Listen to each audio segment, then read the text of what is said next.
One of the hardest challenges for me as a former teacher was figuring out how to help my twice exceptional students. These were the students who had amazing strengths and talents which coexisted with their disabilities and struggles. Lynn was an avid reader and a passionate actress, but her handwriting was disorganized. She was also prone to missing assignments and would get triggered into panic and anxiety attacks. Alan was a talented speaker and could rattle off facts about any area of history, especially World War II. However, his autism made relationships with his classmates difficult and hampered communications at times with his other teachers. In the eyes of a teacher, it is more likely for the student to get needs addressed for either the disability or the giftedness, but not both exceptionalities at the same time. I know I could have done a better job as a teacher for Alan and for Lynn, but the same can be said for former and current teachers. So today, for you audience of guidance counselors, we will be addressing who can help and guide. My name is Eric Field, and I am a doctoral student in school psychology at the University of Iowa. I am also a graduate research assistant at the Bell and Blank International Center for Gifted Education and Talent Development. At Bell and Blank, we offer assessment and counseling services, as well as weekend and summer programming and college early entrance programming for talented and gifted students. We also offer professional development for talented and gifted specialists and general education teachers, as well as cutting-edge research advancing the literature on understanding how to help gifted and twice exceptional students. My research interests are examining how pre-service educators are prepared to work with twice exceptional students, and I have learned a lot from the research from my advisor, Dr. Susan Asseling, Director Emeritus of the Bell and Blank Center, as well as Dr. Megan Foley-Nickpon, Director of the Bell and Blank Center. As a school psychologist, I plan to be an advocate for twice exceptional students and continue more research to help these students and their advocates improve academic and life outcomes. However, the major concern is that survey studies since the past decade have demonstrated that current and future educators don't have a lot of knowledge about twice exceptional students. In 2011, a sample of pre-service school counselors, as well as a sample of practicing school psychologists, revealed their lack of familiarity and experience with twice exceptionality. The same occurred in 2013 with a sample of teachers and school psychologists in the United States, and a sample of varying educational professionals in Australia in 2021. I confirmed similar results in one of my own studies examining pre-service teachers. So how do we define a twice exceptional student? A 1988 definition for twice exceptionality considered talented and gifted students with learning, emotional, sensory, physical, or developmental disability. However, the category was refined in later decades to include attention deficit hyperactivity disorder, autism spectrum disorder, and specific learning disability as those disabilities which could mask the giftedness or vice versa. Emotional behavioral difficulties was also later added in 2013 with the other three. With physical and sensory disabilities, the exceptionalities do not interact with the student's giftedness. It is easier for educators to address blindness, deafness, or mobility issues while addressing the giftedness of the individual. In the remaining categories, the disabilities interact with the giftedness where both exceptionalities may need to be addressed more concurrently. Shortly after 2013, two research communities confirmed the four categories as part of operational definitions which juxtapose giftedness with the coexisting disability in twice exceptional students. The National Commission on Twice Exceptional Students is the first definition presented here, and you'll notice they include all four disability clusters and include speech and language disorders as one of those where the disability and the giftedness may either mask each other or confound each other. You'll also notice with this operational definition that the disabilities and high abilities produce a unique population of students who may fail to demonstrate either high academic performance or specific disabilities. The second operational definition comes from the National Twice Exceptional Community of Practice, and this operational definition recognizes three conditions in which we might see twice exceptional students. The exceptional ability may dominate, hiding the disability may dominate, hiding the exceptional ability, or we may have a masking effect where each one masks the other so that neither is recognized or addressed.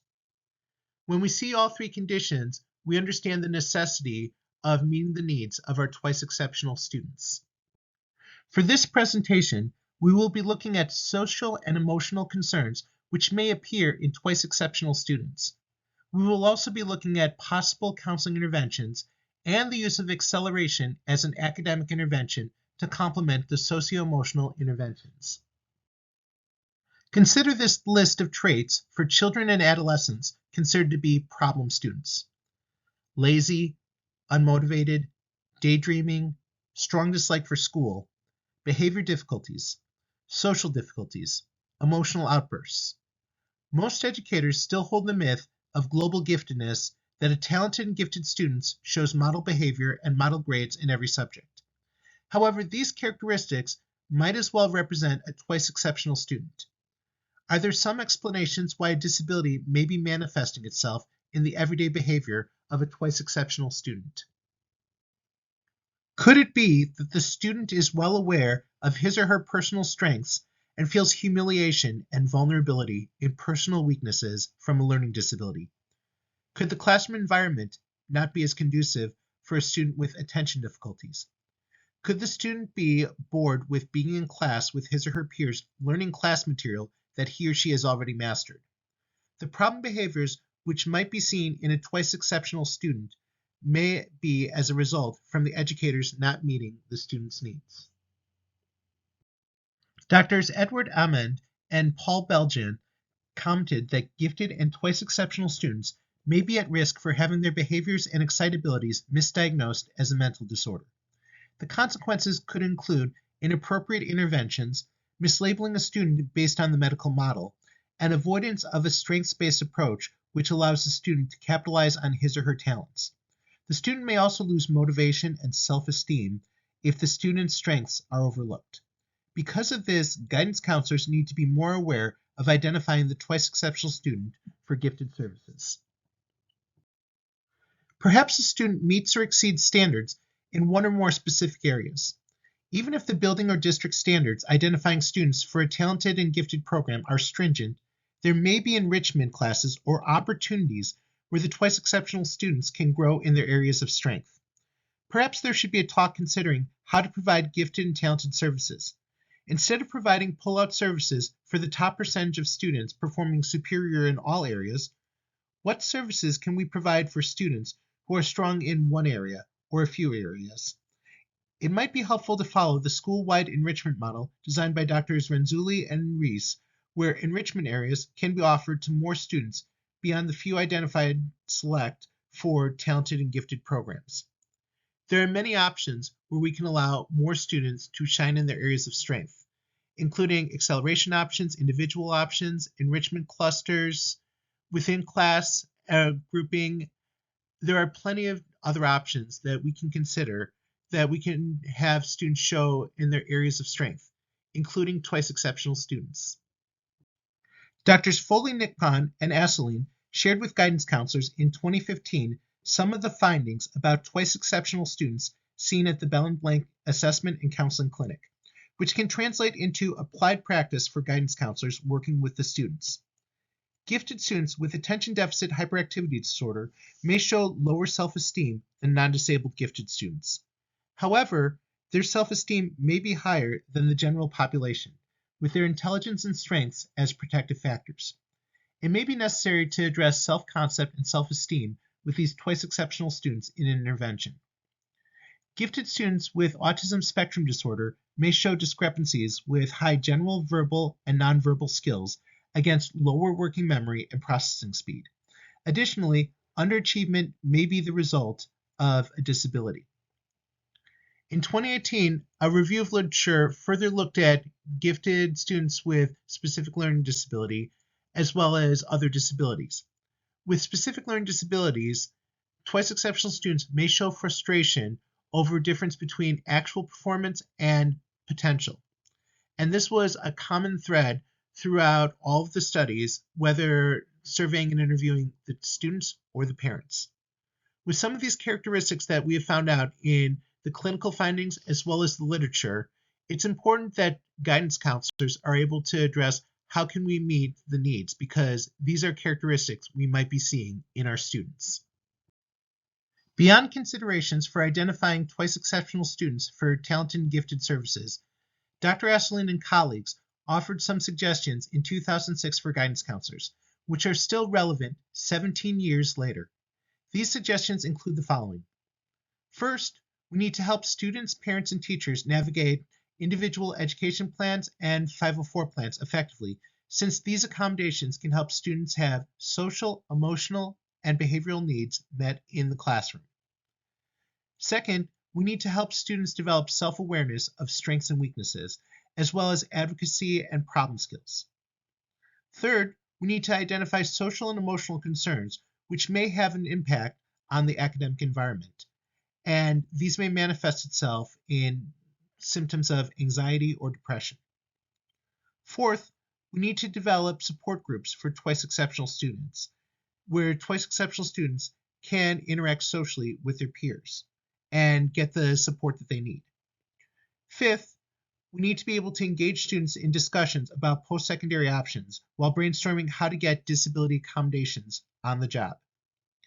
Sixth, we need to collaborate with school psychologists, talented and gifted education teachers, general education teachers, and special education teachers on what is needed to meet all needs for twice exceptional students. And lastly, number 7, we need to integrate the concept of twice exceptionality into professional development workshops for not only guidance counselors, but also for teachers and other educators as well. So what are some interventions we can use with twice exceptional students? Group and individual counseling would be excellent solutions.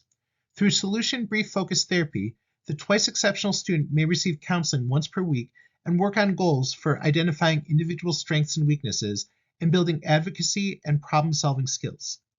The group counseling can help students experiencing similar difficulties collaborate with others on facing the difficulties and build necessary social skills. Anya Jen from Purdue University also reviewed effective interventions for high ability students. None of the interventions reviewed mentioned twice exceptional students. This could be because the populations in the reviewed studies included gifted students without disabilities, or this could also be because the disabilities of the students in the studies were not identified. In any case, it is possible to use some of these effective interventions with twice exceptional students as long as accommodations are made for the specific disabilities. Some of the reviewed interventions included individual and group career life planning counseling, communications workshops, weekly guidance sessions, and social skills training. Collaborating with a special education teacher on how to make the interventions accessible for a twice exceptional student is recommended. Another possible idea for helping twice exceptional students might be the instruction of compensation strategies through technology. These might include voice-to-text apps, spelling software, and lecture recordings to help gifted students with various learning disabilities as they access new class material. For gifted students with autism spectrum disorders, there are a couple interventions.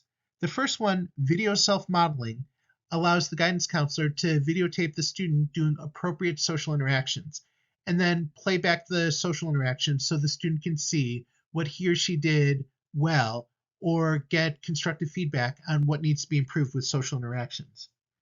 The use of video clips, also watching movies with authentic social interactions, can also help gifted students with autism spectrum disorder learn about how to interact appropriately.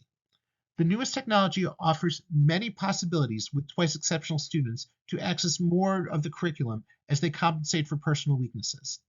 Guidance counselors can work with the district technology coordinators as well as special education and gifted education teachers on which technologies can help students gain equal access to the curriculum or to the school community. Another possible intervention which capitalizes on the strengths of a twice exceptional student is the concept of academic acceleration. Many educators may raise eyebrows and question the idea of having twice exceptional students skipping a grade. Acceleration covers a myriad of programs beyond grade skipping, which includes curriculum compacting, curriculum telescoping, and partial acceleration involving single subjects.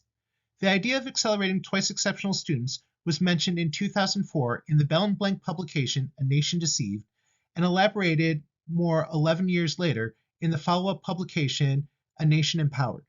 Both publications advocated academic acceleration as an intervention to help social and emotional growth in students, especially with students being paired with other students with similar abilities and interests. While critics of similar ability grouping may indict the practice as academic tracking, which has been associated with segregation of minority students likely to receive watered-down curricula and preparation for lower-skill careers, acceleration for students with similar abilities is more of an intervention to meet the needs of students who have already mastered the current curriculum. The research favored homogeneous ability grouping for social and emotional development of high-ability students, especially when heterogeneous grouping would lead to boredom and disengagement. The question at hand with academic acceleration is how to meet the current needs of students who are ready to learn more material. Many gifted educators are trying to find ways to research to identify more students from underrepresented backgrounds and show that all students have the ability to access this high ability grouping and acceleration. A lot of researchers are working to address the problem so that this high ability grouping is not seen as the practice of tracking. However, is there evidence that academic acceleration can be used to help social and emotional development? A Nation in Power reviewed the evidence and found a mixed review of effects. There was a lack of studies showing negative effects. There were some studies showing some positive effects of acceleration, while some showed mixed results or lacked statistical significance to prove that this did not happen by random chance. However, with all the mixed results, there weren't a lot of negative results saying that acceleration produced negative effects and was bad for students. And this was over a series of many studies. The evidence did show some gains in the student's self-concept and also the ability to show resilience with distress. Additionally, the converse was shown, with interpersonal distress shown for students withheld from acceleration. So even though the results are showing mixed effects, what we're seeing is detrimental effects for the students who were not in acceleration. We also see an absence of studies reviewed over many years, many decades, that acceleration has detrimental effects. And because we're not seeing those studies, we're seeing that it may produce some moderate effects. While it is commonly believed among educators that acceleration may negatively impact social and emotional growth by moving students up grade levels when they supposedly don't have the maturity or readiness, the Bell and Blank publications did not find any research supporting that other than anecdotal evidence about cases when acceleration did not work with the proper planning. We know that grade skipping is not the only acceleration strategy, and that the plans to accelerate a student need to be done carefully with the correct supports and transitions during the planning process. What might help determine the most appropriate strategy for acceleration of a twice exceptional student is use of the Integrated Acceleration System, a program developed by the Acceleration Institute of the Bell and Blank Center, with Drs. Ann Shoplick and Dr. Susan Asselin. Similar to an individual education plan team, a collaboration among the special education teacher, gifted education teacher, general education teacher, parents, and administrators can identify a detailed plan to use acceleration appropriately for twice exceptional students. With effective planning, an acceleration intervention is likely to be effective and allow the twice exceptional student to experience social and emotional growth. Schools have a lot to learn about best practices for meeting the needs of twice exceptional students, but you as a guidance counselor can take a strengths-based approach since these students show talents in specific areas which go beyond their peers. As educators, we are called to recognize both giftedness and disability simultaneously in the twice exceptional student. It is important to allow the student support and compensation strategies for their disabilities, and they will be able to thrive with acceleration, enrichment classes, or other targeted interventions. Schools can do more to serve twice exceptional students, and this variety of tools can help you collaborate with other faculty to ensure the social and emotional success of twice exceptional students.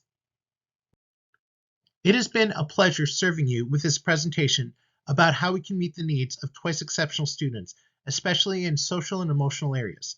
If you have any further questions, my email address is at the bottom of the screen, and I would be happy to chat with you. Thank you very much for attending this presentation.